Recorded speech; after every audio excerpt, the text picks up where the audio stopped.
É pesado falar isso, mas é isso que a Bíblia relata. O Senhor não está vindo salvar a sua igreja. E se eu não entender a primeira vinda de Cristo, é bem provável que eu não estou esperando a segunda. É bem provável que eu estou na igreja por causa de mim, por causa da minha necessidade, não por causa de Cristo. Então é bem provável que eu possa até usar a primeira vinda para encher minhas cadeiras, mas eu não tenho nenhum preparo para esperar a segunda vinda de Cristo. Se nós só focarmos no que Jesus fez na cruz, nós reduziremos o seu governo vindouro. Porque Jesus não está vindo para salvar a sua igreja, Ele está vindo para governar toda a terra com os salvos. Jesus está vindo, por isso que teremos um novo céu e uma nova terra, para quem nasceu de novo. Agora, se eu não tenho nenhuma esperança se eu não entendi a primeira vinda e o propósito dela, eu não tenho nenhuma perspectiva na segunda vinda de Cristo. Porque a obra de Cristo não terminou na cruz, ela começou na cruz. Ah, mas ele disse está consumado. Essa ideia de estar consumado, ele estava dizendo a conta está paga. Mas daqui começa. Então salvação não é o fim das coisas, é o começo delas, irmãos. Salvação é o começo delas. Porque Jesus, parece pesado o que eu vou falar, Ele não quer só te salvar. Porque se você acha que Ele quer só te salvar, você não vai trabalhar para salvar também, você não vai trabalhar para mudar a terra, você não vai trabalhar para melhoria. Por isso que eu digo que quem vai prestar conta de tudo que passou pela sua mão, pela sua cabeça, pelo seu coração, é todo mundo, não é só os pastores. Talvez sobre nós, como diz a Bíblia, um pouco mais, é um pouco maior a pressão. Por quê? Porque por isso que ele diz, não ser de vós muitos mestres, porque sobre vós a cobrança é um pouco maior, né? Mas todos vão ter que prestar conta, irmãos. Todos vão ter que prestar conta. E a obra não terminou na cruz, ela começou na cruz, ela continua através da igreja. E se tu não conheces a ideia original, tu vai andar com Jesus frustrado. Porque esses homens, eles tinham um entendimento até a cruz. A partir da cruz eles não entendiam mais nada. Por isso Jesus entra no meio deles, eles ficam frustrados. Esses dois homens a caminho de Emaús, eles me fazem pensar o quê? Que trabalhar para Deus sem conhecer a ideia original vai me deixar perdido no serviço, vai me deixar perdido na igreja. Quando você reproduz algo que você não entendeu, eu costumo dizer que a gente só reproduz a ignorância. Por isso é tão necessário que eu entenda, porque senão eu vou adulterar a ideia original.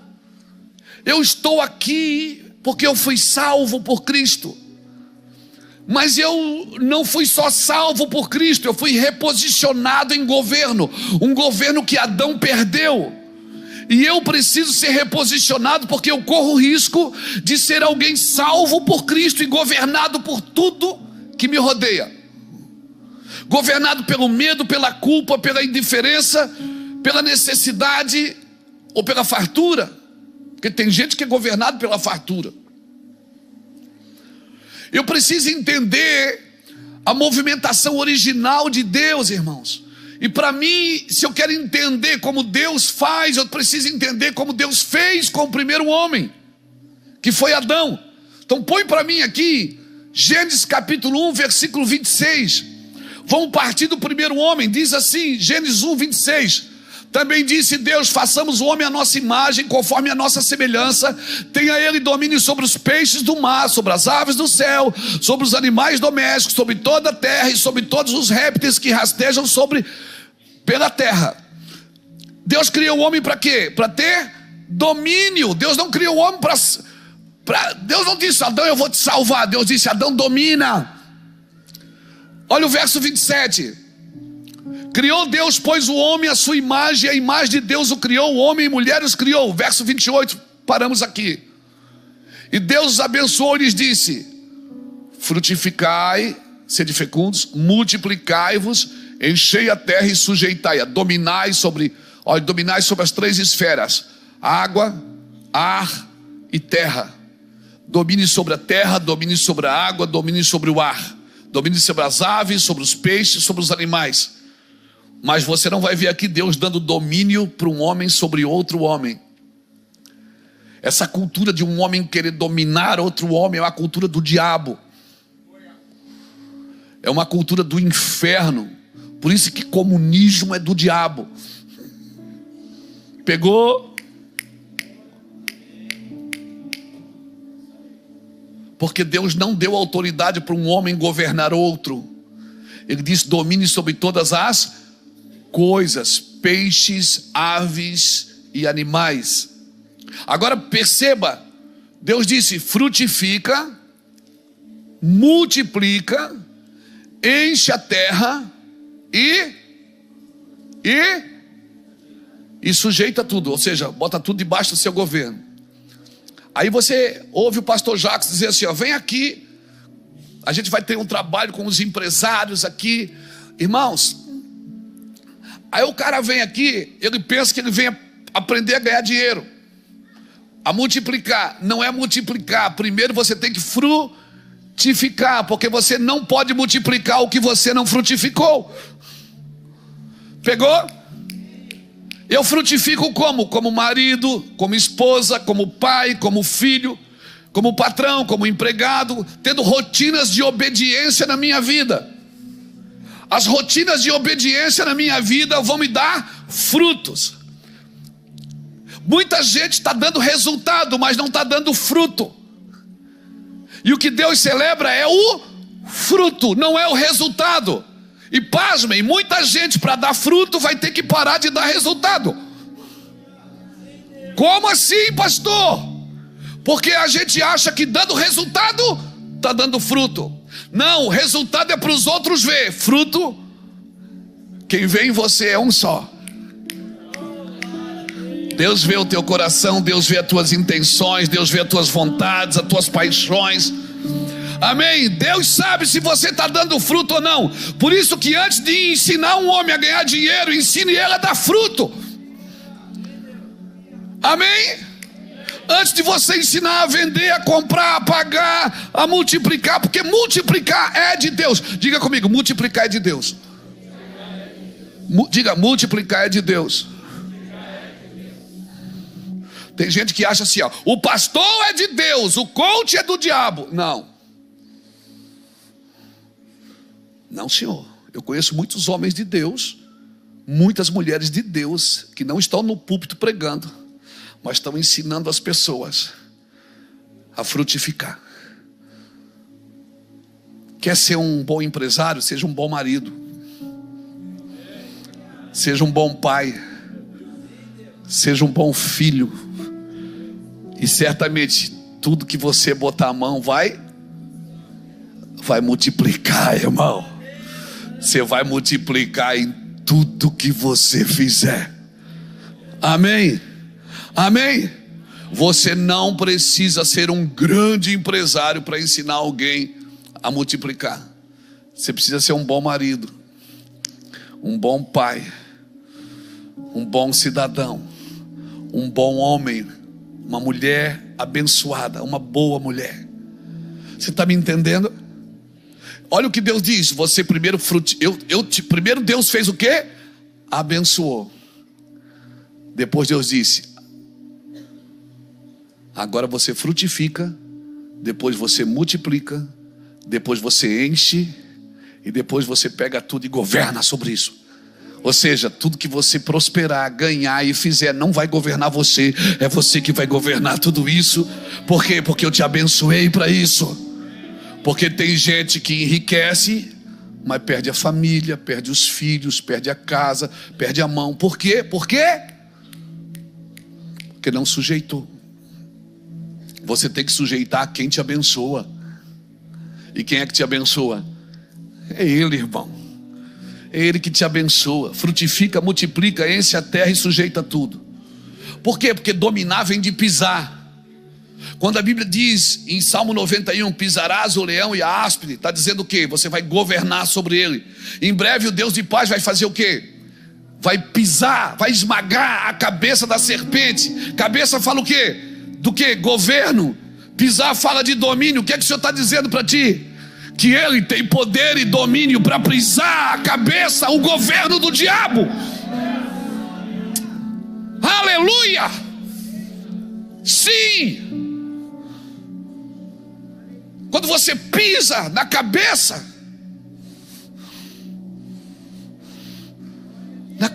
cabeça fala de governo. Por isso que o óleo tem que descer primeiro na cabeça, depois sobre a barba. Barba fala de autoridade. Depois sobre as vestes. Vestes fala de santidade. Amém, irmãos? Você está entendendo isso, querido? Mas o que isso tem a ver com a mensagem? Tem a ver, porque senão você pode andar frustrado com Cristo, se você não entender o pós-cruz. Se você não entender o pós-cruz, esses dois homens estavam indo a caminho de Emaús, frustrados, Jesus no meio, e eles cegos e não viram Jesus ali.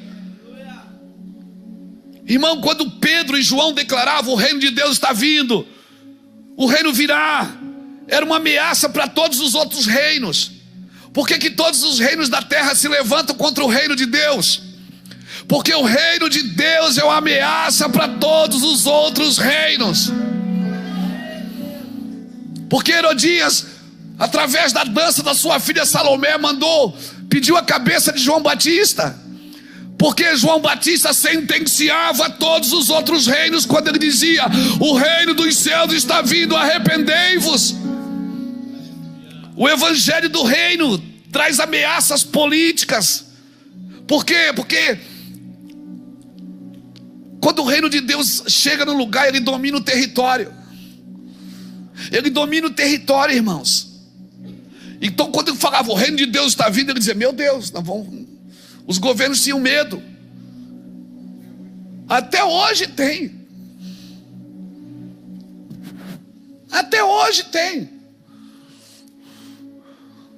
Por isso que os magos foram visitar Jesus e pararam em Herodes. Herodes perguntou: é o rei de Israel? Se vocês acharem, me falam onde ele está. Quando você fala: está próximo o reino de Deus, irmão, todo o reino da terra cairá por terra, meu irmão. Amém? Então fica tranquilo, é um propósito eterno de Deus. Jesus pregava para os judeus, mas quem é que entendia? Eram os gentios. Os gentios é que vinham e criam no que ele dizia. Ele mandou pregar a casa perdida de Israel. Ou seja, eles criam, mas eles criam de um modo equivocado. Eles não conseguiam compreender domínio. Eles não conseguiam compreender que Jesus não veio salvar os judeus de Roma. Ele veio salvar o homem do pecado. E eu preciso entender os movimentos de Deus. Tem um amigo precioso chamado Paulo Borges Júnior. Ele diz que Jesus, para explicar aos discípulos sobre o que ia acontecer na cruz, ele marcou uma mesa, uma ceia. E depois da cruz, os discípulos não entenderam. Por isso estavam com medo. Uns voltaram para Emaús, outros fugiram com medo, outros se trancaram numa casa com medo dos judeus. Jesus, veja bem, Jesus fez uma mesa para explicar a cruz. Ele estava dizendo: agora eu vou morrer, né? Mas vou ressuscitar no terceiro dia. Ele fez uma mesa, lavou o pé de todo mundo, serviu a comida, falou até, indicou quem ia trair. Tudo certo, está tudo arrumado. Mas depois da cruz ninguém entendeu. Aí o que é que ele faz? Ele repete a cruz? Não, ele repete a mesa. Ele repete a mesa para explicar de novo. Para explicar de novo. Ninguém vai entender a cruz se não for para a mesa. Por isso que é importante a ceia. Por isso que é importante a ceia, querido. Nós estamos repetindo. Sabe o que nós estamos repetindo na igreja? A cruz. Nós estamos repetindo a cruz, crucificando pessoas. Nós queremos repetir a cruz. Nós estamos crucificando Cristo de novo, quando nós deveríamos repetir a mesa da comunhão, a mesa do relacionamento. Nós deveríamos criar a mesa e a gente fica criando cruz. Veja bem, Jesus fez uma mesa para explicar a cruz. A cruz eles não entenderam. Jesus repetiu a mesa, ele não repetiu a cruz. A igreja ela precisa repetir a mesa, não é a cruz que a igreja precisa repetir. A igreja precisa indicar a cruz é ali, mas é a mesa da comunhão, é os pequenos grupos, é em casa, é no partir do pão, é quando estamos juntos dentro de um propósito, pensando a mesma coisa, todo mundo querendo a mesma coisa, irmãos. Aleluia, isso é a igreja de Cristo. A mesa explica a cruz, a comunhão, o perdão, o serviço. Esses dois homens a caminho de Emaús, eles não entenderam a cruz, mas na mesa, no partir do pão, os seus olhos se abriram. No partir do pão, os seus olhos se abriram. Então eles entenderam a cruz. Por isso não existe igreja só pela internet. Não existe o meu pastor online. Eu preciso ser tocado, eu preciso ser ministrado, eu preciso rasgar meu coração, eu preciso de toque, eu preciso de abraço. Aleluia, alguém está me entendendo aqui? Eu preciso vir para a igreja, eu preciso sentar do lado de gente que eu não gosto. Não diz amém que é perigoso agora. Os dois homens a caminho de Emaús, eles não entenderam a cruz, mas no partir do pão, abriram os olhos dos dois irmãos. Quer abrir os olhos de alguém? Vamos para a igreja. Não, faz uma mesa. Quer ganhar um parente para Jesus? Não arrasta ele para a igreja, faz uma mesa e chama ele, parte o pão com ele.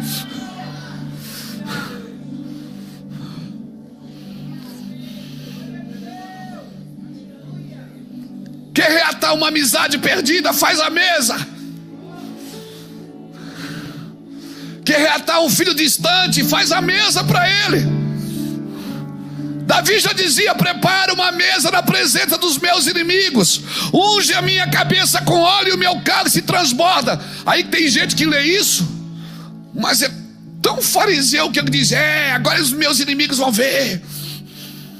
Não, quando a Bíblia diz que ele vai preparar uma mesa na presença dos seus inimigos, sabe para que é? Para você servir a mesa.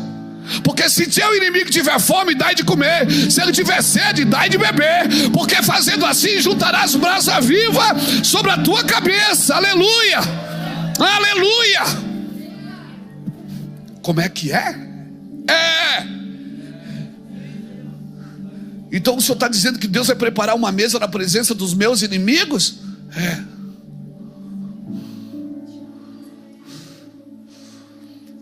Por quê? Mas eu quero ser ungido de Deus. Olha o processo. Eu sirvo a mesa do inimigo. Ele faz o quê? Unge a minha cabeça com óleo. E o meu cálice.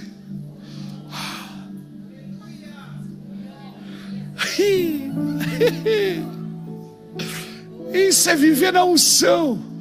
Cálice transbordante é isso, irmão. Sabe o que é cálice transbordante? Deixa eu te explicar. Na época de Jesus, na época da cultura judaica, naquela época, se você fosse convidado por alguém, André está aqui que estuda bastante a cultura judaica, sabe me dizer se isso é verdade ou não. Se você fosse convidado por alguém, eu te convidava para ir na minha casa. Chegava lá, você tirava o sapato, eu lavava seus pés, o servo lavava seu pé, você vinha à mesa. Você não se servia. Eu que fazia sinal para o mestre Sala, ele servia seu cálice. E você bebia. Se o cálice estava vazio, você não pegava e servia. Eu fazia sinal para o mestre Sala, ele servia você. Então você entendia o quê? Que enquanto o seu cálice estava sendo cheio, significava que a festa não tinha terminado. Quando o dono da casa queria terminar a festa, ele não dizia: Jeca, acabou, vamos embora, mas vai acordar cedo. Não, eu não fazia que nem nós fizemos. Ele só fazia sinal para o mestre de sala: chega, não serve mais. O cara tinha bebido, viu que o cálice dele esvaziou, ninguém encheu. O que é que ele entendia? Acabou a festa. Quando a Bíblia diz que meu cálice transborda, o que é que Deus está me dizendo? Que a festa não acabou. Diga para alguém que está do seu lado: pode tomar mais uma, porque a festa não acabou.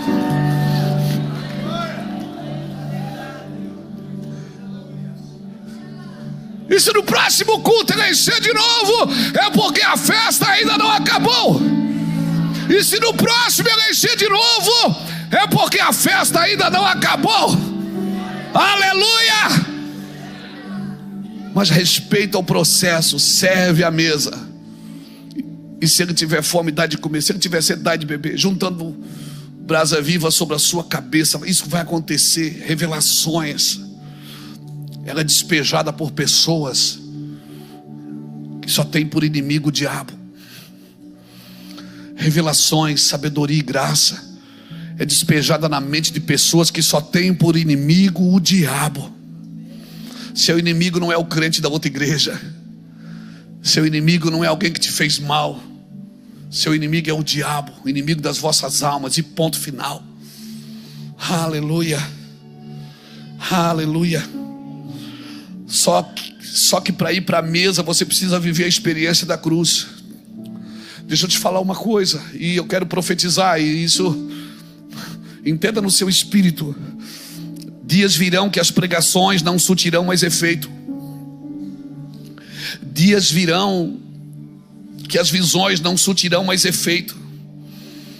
Mas o partir do pão na mesa vai abrir os olhos de gerações em gerações.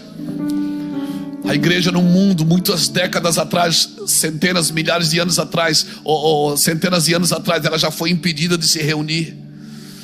Mas eles partiam o pão e a unção nunca parou de correr, o azeite nunca parou. A eternidade ela vai começar com uma mesa. E eu creio que é possível que nestes dias, na mesa, nós teremos novas explicações sobre a eternidade. Não estou dizendo novas doutrinas, eu estou dizendo novos entendimentos. No caminho de Emaús, por que eles saíram da missão, irmãos? Eles estavam ali em Jerusalém fascinado com os milagres, fascinado com a multiplicação dos pães, fascinado com tudo que Jesus fazia. Mas eles saíram da missão por não entender o pós-cruz. Cutuca alguém que está do seu lado, diga: não saia da missão porque mudou as circunstâncias. Diga: não saia da missão porque mudou as circunstâncias. Não saia da missão. Não saia da missão porque mudou as circunstâncias. Não saia da missão porque mudou as circunstâncias. As circunstâncias elas mudam constantemente, mas não saia da missão. Não fuja do lugar da promessa. Não fuja do lugar da promessa. Deus tem promessas para você ir naquele lugar, porque Ele ressuscitou no mesmo lugar do martírio. Não saia da missão. Olha, eu vou falar uma coisa, eu já aprontei algumas vezes as minhas malas para ir embora de Itajaí. Não porque eu não amo essa cidade, não porque eu não quero estar aqui, não porque essa igreja, eu amo essa igreja. Já esbolsei tantas vezes eu ir assim, de ir embora para outra cidade, de ir para outro país. Deus nunca permitiu. Por quê? Porque nós somos peixeiros, irmão. Esse cheiro de bagre. Oh, meu Deus. Eu sou do São Vicente, irmão, do Promorá. Eu já peguei bicho de pé aqui, piolho. Aleluia. Aleluia. Glória a Deus. Não saia da missão porque mudou as circunstâncias. Por quê, pastor? Porque Jesus vem de uma maneira que nós não estamos esperando. Jesus falou comigo hoje à tarde. Ele disse: eu venho de uma maneira que você não espera, Luiz. Eu venho de uma maneira que você não espera. Irmãos, olha para Cristo, gente. Pastores olham para Cristo. o Messias vai para a cruz escandalizando todas as religiões da época. Ele vai para a cruz, ele morre nu na cruz, pregado na cruz, nas portas de Jerusalém, escandalizando todas as religiões da época. Nossos teólogos são incapazes de suportar tudo aquilo que Deus é. Nós estudamos e não suportamos tudo aquilo que Deus é. Somos incapazes, nossos argumentos não conseguem doutrinar o amor de Deus. Temos argumentos para doutrinar, queremos dizer para Deus: isso você ama, aquilo você não ama, isso você concorda, aquilo você não concorda. Como o Messias pode morrer como um pecador? Como, já passou pela sua cabeça, como o Salvador pede oração para seus amigos? Como o pão da vida pergunta se tem algo para comer? Como a água viva tem sede? Como o Pai da eternidade precisa morrer? Você já se perguntou, irmão? Se você não consegue compreender isso, como você quer compreender com uma mente limitada um Deus que se chama amor? Aleluia! Quanto mais nós nos afastamos do Calvário, mais nós nos afastamos da possibilidade de sermos ressuscitados com Cristo. Por isso, deu tudo errado, corre para a cruz. Deu tudo errado, corre para a cruz de novo, e de novo, e de novo, e de novo. Aleluia, alguém está me entendendo aqui? Levante sua mão, adore o Senhor nesse lugar.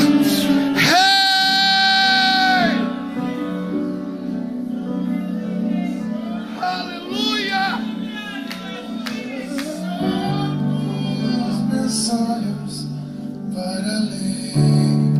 Dos montes eu sei, de lá vem o meu socorro, e ele vem saltando, ele vem saltando sobre os montes, sobre os montes, e eu elevo os meus olhos para ver. Os montes eu sei, de lá vem o meu socorro, e ele vem saltando, ele vem saltando sobre os montes. Sobre os montes,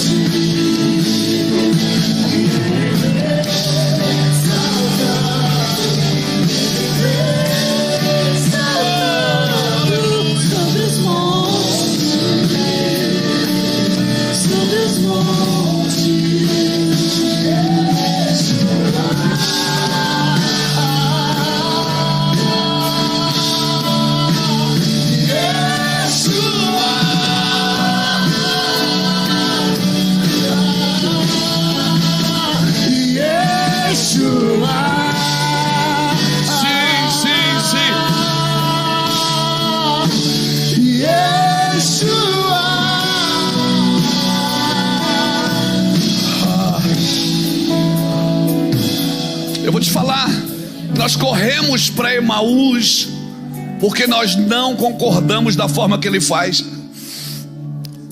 Nós fugimos para Emaús porque não concordamos da forma que ele faz.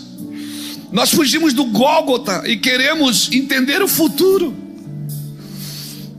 Sabe por que João viu o Apocalipse? Porque ele foi o único apóstolo que viu a crucificação. E você não vai entender o futuro sem entender o Calvário. Ele foi o único apóstolo que assistiu às 6 horas que Jesus ficou na cruz. Ele ficou entendendo sobre amor. Ele disse: cara, que isso? Jesus pensa, Por isso que quando Jesus vai começar a igreja, ele começa com Pedro, e Pedro nem acredita que era ele. Pedro aponta para João e diz: Senhor, e ele? Ele diz: não, ele é para o final. Você é para o começo. Você é teimoso, você é rabugento. Você é para o começo, ele é para o final. Ele viu a crucificação e foi o único apóstolo que não passou pela morte matada. Ninguém matou João. Sabe por que ninguém matou? Porque ele morreu naquele dia, Jackson. Eu fico olhando para a cruz, cara, que isso? O apóstolo João foi o único apóstolo que não foi martirizado. Tentavam matar ele, ele não morria. Era o MacGyver. Ele não morria, cara. Tem relatos históricos que colocaram ele em tanques de óleo quente e tiravam, ele estava vivo. Por quê? Porque ele morreu naquele dia que ele assistiu à crucificação. Porque crucificação não é um homem assistindo Cristo morrer. Crucificação é eu estar crucificado com Cristo. E já não sou mais eu que vivo, é Cristo que vive em mim.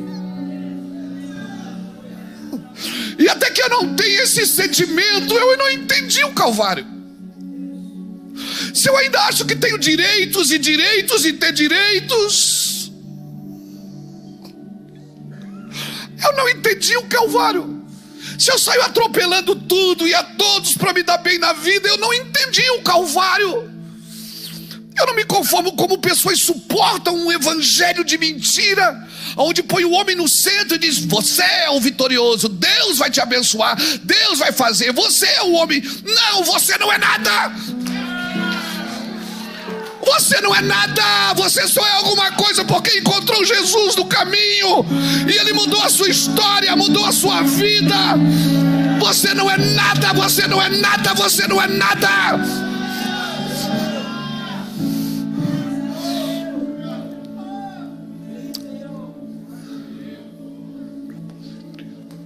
Chega de evangelho antropocêntrico, vaidoso, mentiroso.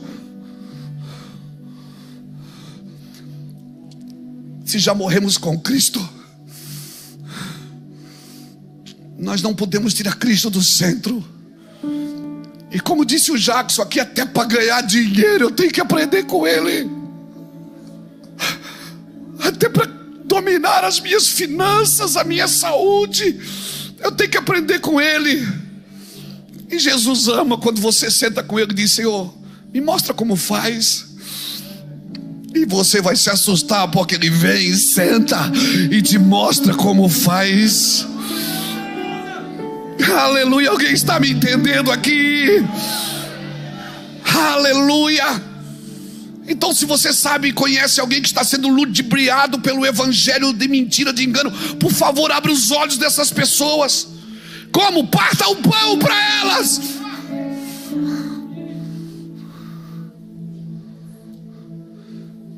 Ah, mas o importante é estar na igreja. Não!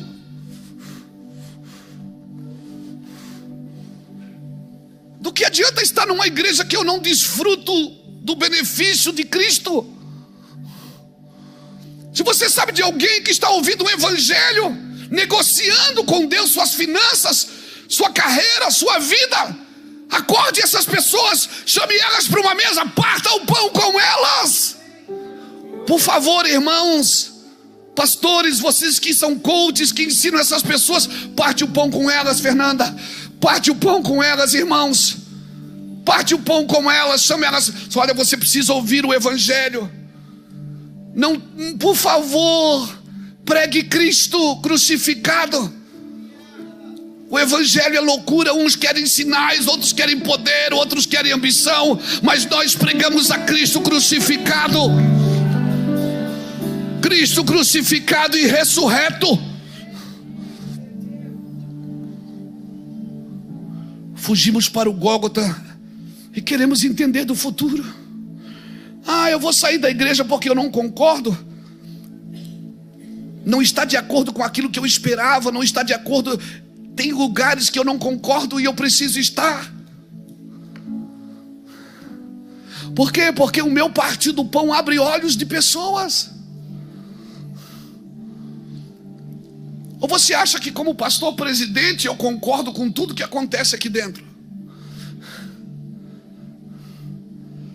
Não, eu não concordo. Mas eu também sou tratado. Uma vez um irmão bateu no meu escritório e disse: pastor, eu quero ir embora. Eu queria me desligar do meu van, estou indo embora. Eu digo: leva eu. Ele disse: não, o senhor é o pastor. Eu digo: você tem opções, eu não tenho. Quer dizer que eu tenho que te aturar e você não pode me aturar. Ele começou a chorar, se abraçou comigo, está aí até hoje, irmão.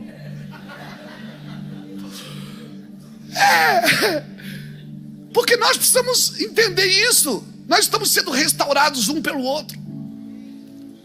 Nós somos ministrados no partir do pão, irmão. E quando partimos o pão junto, muita coisa vai para o lugar. Quer resolver uns BO? Faz uma comidinha. Chama alguém, senta na mesa. É gostoso demais isso, irmãos. Aí eles falam para Jesus: aquele que nós colocamos a nossa esperança morreu como um pecador.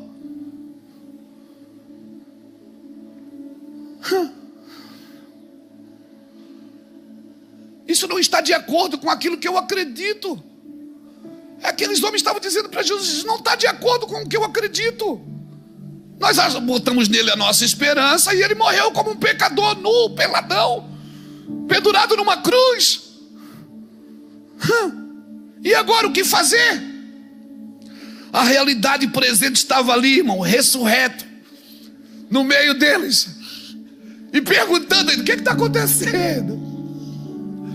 Jesus entra no meio deles e pergunta: o que vocês estão falando? Eles perguntam: você não sabe? Ele diz: não, o que houve? Onde é que você estava? Que só você não sabe. Esse é o problema. É a gente não saber onde Jesus está quando a gente se frustra. Ele estava no meio. Ele estava ali.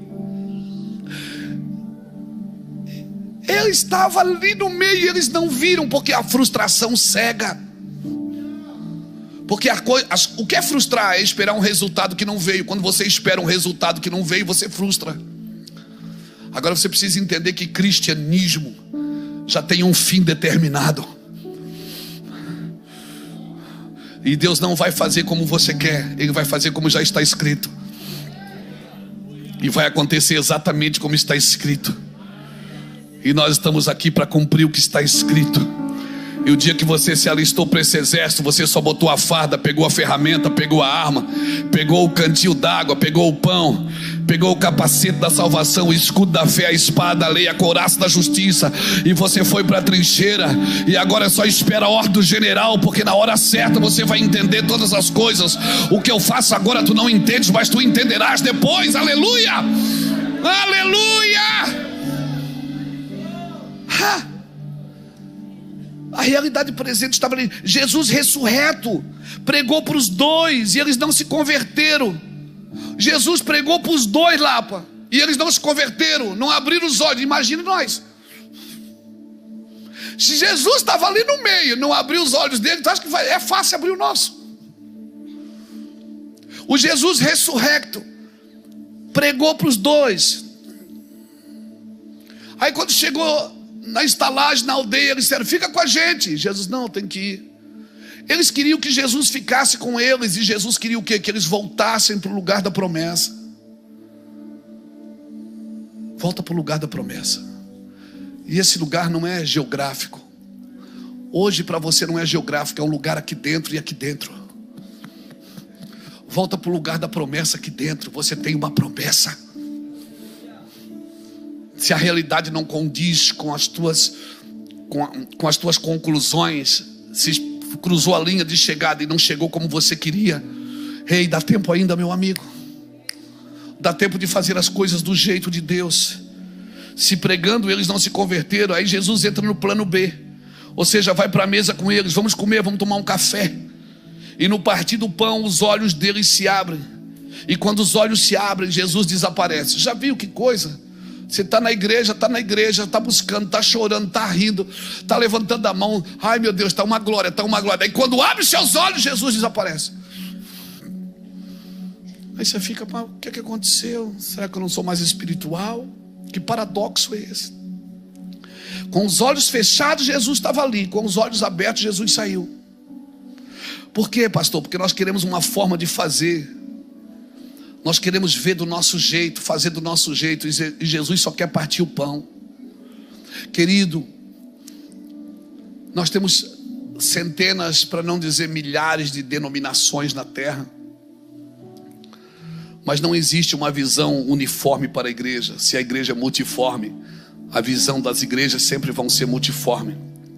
Uma acredita mais aqui, outra acredita mais ali, e vai ser sempre assim. Isso não vai mudar. Amém, querido? Nós precisamos, porque Ele nos chamou para ser administradores dos mistérios de Deus, e nós devemos ser fiel até o fim. E quanto mais eu me afasto do Calvário, mais nós nos afastamos do túmulo vazio. Se eu me afasto do Calvário, eu vou me afastar do túmulo vazio, não vou entender a ressurreição. Você precisa voltar para o lugar em Deus que você jamais deveria ter saído.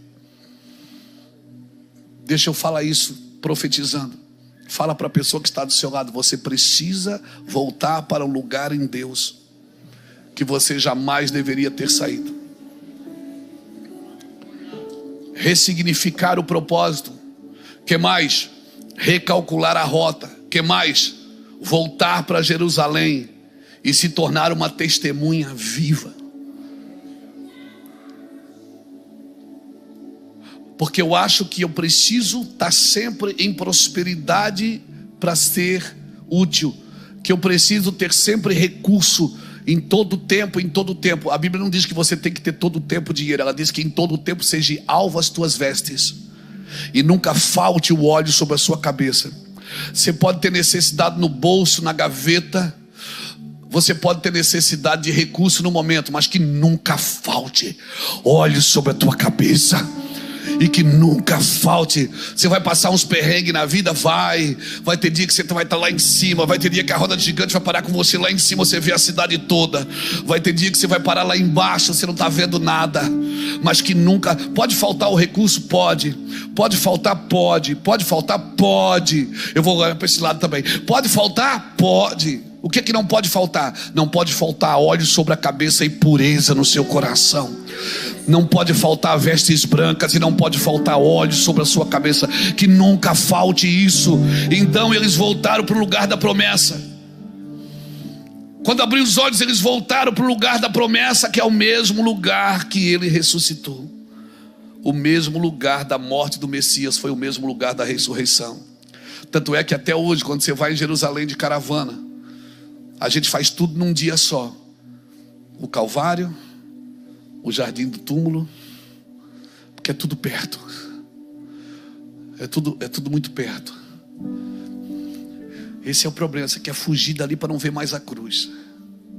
Quando o Senhor diz que você tem que tomar a tua cruz todo dia. Todo dia tem que tomar a cruz. E quer saber? A sua cruz não é sua esposa. A sua cruz não é seu marido. Isso é uma cruz, não é. Isso é uma bênção na sua vida. Se ele está sendo usado por Deus para te empurrar para a cruz, é uma coisa. Mas a sua cruz não é seu filho. Sua cruz não é seu cônjuge. Sua cruz não é seus negócios. A sua cruz é o velho homem que você tem que matar aí dentro.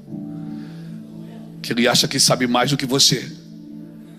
Que ele todo dia quer ressuscitar e você diz: você está morto, Luiz Hermínio. Você não vai ressuscitar mais. Eu estou crucificado com Cristo, já não sou mais eu que vivo, é Cristo que vive em mim. Por isso que se você corre para a igreja para ter sua vida abençoada, você corre o risco também de ressuscitar o velho homem. Você corre para a igreja para matar o velho homem, para que Cristo viva em você, porque Cristo em vós. É a esperança da glória. Ele atravessa, aí para terminar, ele atravessou a parede aqui, irmão. Ele atravessou a parede. No último versículo, os discípulos, os dois voltam e encontram os discípulos tudo trancado. Jesus atravessou a parede. Ele mostra uma nova forma de realidade. Eu quero dizer para todos os crentes que estão aqui: Deus tem uma nova forma de realidade para você viver. Qual é, pastor? Uma forma de fisicalidade. Como é isso? É quando o céu invade a terra. É quando o futuro invade o tempo presente. É quando a vida invade a morte. É quando o tempo é invadido pela eternidade. Você se olha no espelho e está ficando velho. Aí você puxa, pode puxar para onde você quiser. Pode esticar. Tem gente que está tão esticada que quando ri o dedo do pé levanta. Pode esticar e fica bonito, é legal. Fica bonitão, é legal. Pode fazer, é bom, é bonito. Você gosta? Capricha. Capricha. Não vai ficar com cara de coringa. Mas você olha no espelho. Se você tem uma consciência de eternidade, você ri dos seus cabelos brancos. Você ri da sua calvície. Você ri dos seus pés de galinha. Você diz: eu vou viver eternamente. Aí você olha para o seu corpo. Você foi no médico, você tem um exame dizendo que você está doente. Aí você diz: não, mas esse não é meu filho.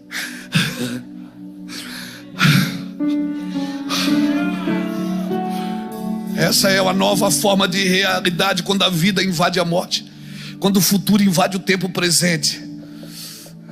Você está cheio de coisa. Amanhã é segunda, cheio de BO para resolver até o meio-dia, porque o banco abre às 11. Eu sei. Aleluia. 11 horas da manhã, amanhã o financeiro aqui já liga para a gente. Tem que fazer alguma coisa. Eu digo: ora. Nós estamos orando. Eu digo: então chora também. Por quê? Porque essa é a vida. Mas quando você tem uma perspectiva de uma nova realidade presente, uma forma de fisicalidade, um mundo que você acha que é imaginário, mas não é, é o mundo real, o mundo invisível de Deus, Vanessa. O mundo espiritual, ele vem e invade toda a sua vida. Aleluia. Aí você sabe, você vê Jesus ali. Você sabe, Jesus está comigo aqui. Está difícil, eu estou sofrendo, mas Jesus está comigo. E você não tem cara de sofrimento. Você limpa a cara de sofrimento e você vai para a luta, você vai para a guerra. Você tira a cara de vítima e você vai para a guerra. Aleluia. Porque que tempo é esse? Esse é o tempo que Jesus entra com o corpo glorificado e senta para comer com você. Meu Deus, como é que é? Meu Deus, é uma forma de fisicalidade, onde Cristo come e bebe com o corpo glorificado. Para mostrar o que para mim? Para mostrar para mim, para mostrar para a igreja que espiritualidade não é tão invisível assim. Que é ser espiritual, pode ser visível e humano. Quer ser espiritual? Você pode ser visível e humano. Você pode ser tocável e ser um homem espiritual. Jesus trabalhou de 30 anos de carpinteiro. E eu te pergunto: Jesus foi chamado para ser carpinteiro? Ele foi chamado para ser carpinteiro? Não! Mas ele ficou 30 anos sendo carpinteiro, para 3 anos manifestar a sua espiritualidade cheia do Espírito Santo. Então talvez o que você está fazendo agora, você diz: mas não é meu lugar. E Deus diz: não é mesmo.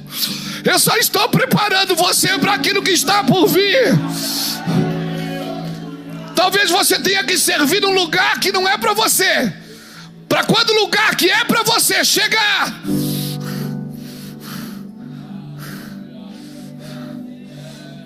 aleluia.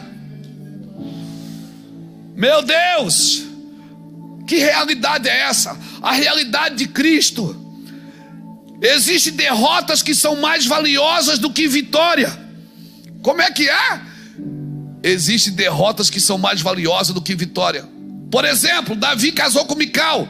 Mical não gerava filho, era uma derrota, mas era uma vitória. Por quê? Porque Deus não queria que Davi gerasse filho na casa de Saul. Entenda o que Deus está fazendo, porque até a esterilidade tem seu propósito na presença de Deus. Mas o anticristo, o que é que você acha que é o anticristo? O anticristo é construir muros que nos separam uns dos outros. O Espírito Santo não está preso numa Bíblia de estudo. Ele não está preso numa teologia reformada. Ele não está preso numa congregação eclesiástica. Ele não está preso no seu regime interno. Ele não está preso em grupos étnicos. Não, ele não está preso. O Espírito Santo está solto. Eu não posso criar um lugar para ele se manifestar e achar que ele vai se manifestar só ali. O Espírito Santo está livre, irmão. Para terminar, cutuca alguém e diga: seu ministério é da reconciliação. Diga: seu ministério é quebrar muro. Diga para ele: é sair da religião privada e tribal. Porque quem anda na religião privada e tribal já é anticristo. Porque Cristo é o que? Tudo em todos. Eu declaro esses dias agora, Deus vai levantar o ministério das marretas, que vai quebrar muro, que vai quebrar parede, que vai quebrar alicerces que não servem para nada. Divisões teológicas, divisões sociais, divisões culturais. As primeiras igrejas, irmãos, elas não eram perfeitas. Elas eram sim preconceituosas e divididas.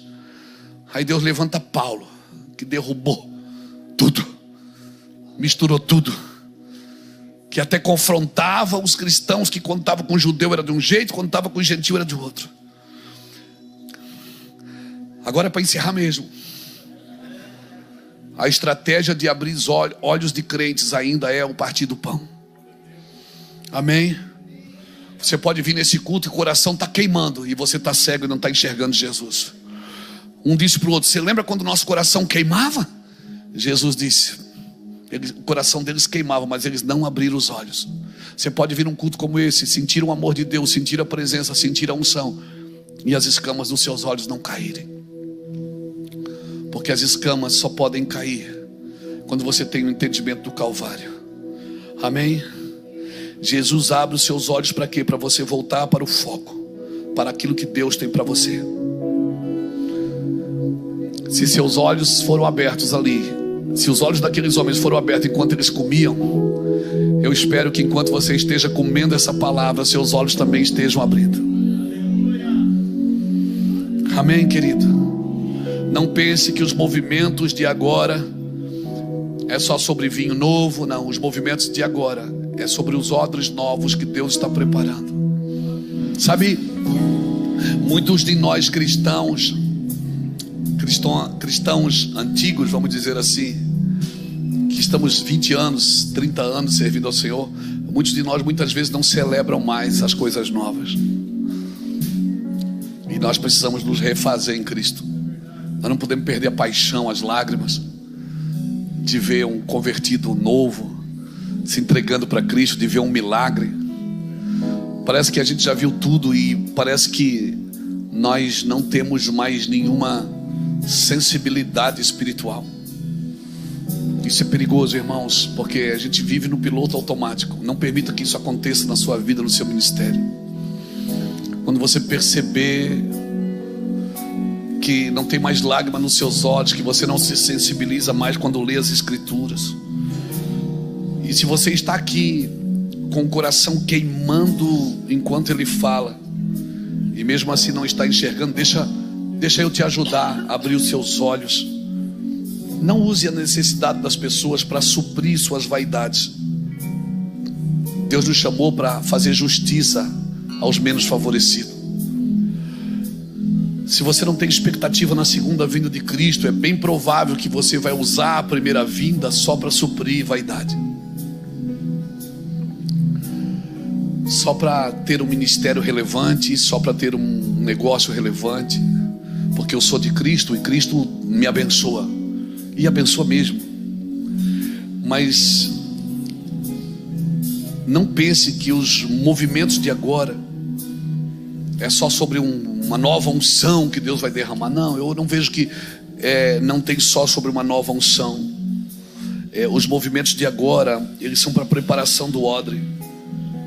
Eu tive, irmãos, quando 3 estádios dessa nação em 2020, em fevereiro de 2020, antes da pandemia chegar no Brasil, movimentos de jovens, eu estive pregando em 2 dos estádios, no Allianz Parque, no Morumbi, 75 mil pessoas, 78 mil pessoas, e nós estávamos ali no Descende, e nós estávamos almejando um avivamento, e todos os estádios cheios nos dias que se passaram, e Deus me falava, ele disse: Luiz, isso aqui não é um derramamento de vinho, mas é a preparação para o outro. Dias depois veio a pandemia, que nós ficamos reclusos em casa, e eu acredito sim que aqueles dias eles foram proféticos. Para quem achou que estava já vivendo um avivamento, não entendeu, mas para quem, precursores que entenderam que nós estávamos sendo restaurados ou sendo preparados para um tempo de reclusão. Eu fui para casa, eu preguei aqui alguns domingos, eu preguei 6 meses nesse púlpito, só com as câmeras ligadas, para passar pela internet, não tinha gente aqui, mas nós adorávamos a Deus aqui. Eu fiz live por 1 ano e meio, ao meio-dia, tocando pessoas nas suas casas, ministrando, servindo a mesa todo dia. E a palavra que Deus disse era: faça meio-dia no horário do almoço, no horário da mesa posta. Eu não fiz porque eu quis, foi uma palavra de Deus. Eu poderia ter feito à noite. O Senhor disse: faça meio-dia, no horário do rango, porque eu quero servir a mesa nesses dias. Eu quero mostrar princípios. E eu estava lá nesses estádios cheios, irmãos, pregando. Mas um dia, naquela mesma noite, naquele hotel, o Senhor falou comigo e disse: Luiz, não é derramamento de um vinho novo agora, é a preparação para um odre, para aquilo que está por vir. E por muitos anos, se você olhar as nossas mensagens de 2015, 14, 13, você vai ver muitas vezes nós falando desse púlpito aqui, dizendo: Deus vai parar o mundo. Nós não imaginávamos que seria uma pandemia, mas nós falávamos e profetizávamos: Deus vai parar tudo. E o mundo parou, irmãos. E quando nós voltamos, muitos de nós voltamos mais crentes, mais sensíveis à voz do Espírito. Perdemos amigos, parentes, pais, filhos, amigos presentes. E Deus nos ensinou muita coisa. Então eu quero deixar um recado para você aqui. Deixa eu abrir seus olhos. Senta com Jesus, irmão. Deixa Ele partir o pão para você. Deus tem coisas na sua vida que você ainda não experimentou. Coisas que vai além de dinheiro, vai além de fama, de vanglória. Você vai prosperar muito, mas vai além disso tudo. Senta na mesa com Jesus. Você que ficou até aqui, comente aqui embaixo: Senhor, revela o que ainda não consigo ver. Isso mostra que essa palavra falou com você e ainda nos ajuda a alcançar mais pessoas. É claro, não se esqueça de se inscrever no canal, ativar o sininho das notificações e compartilhar esse vídeo com alguém que precisa dessa revelação. Que Deus continue abrindo seus olhos e guiando seus passos. Ah, antes que me esqueça, vai aparecer um banner de outra mensagem. Clique nela, dê uma olhada, tenho certeza que vai ser bênção para você. Amém? Que Deus te abençoe e até o próximo vídeo.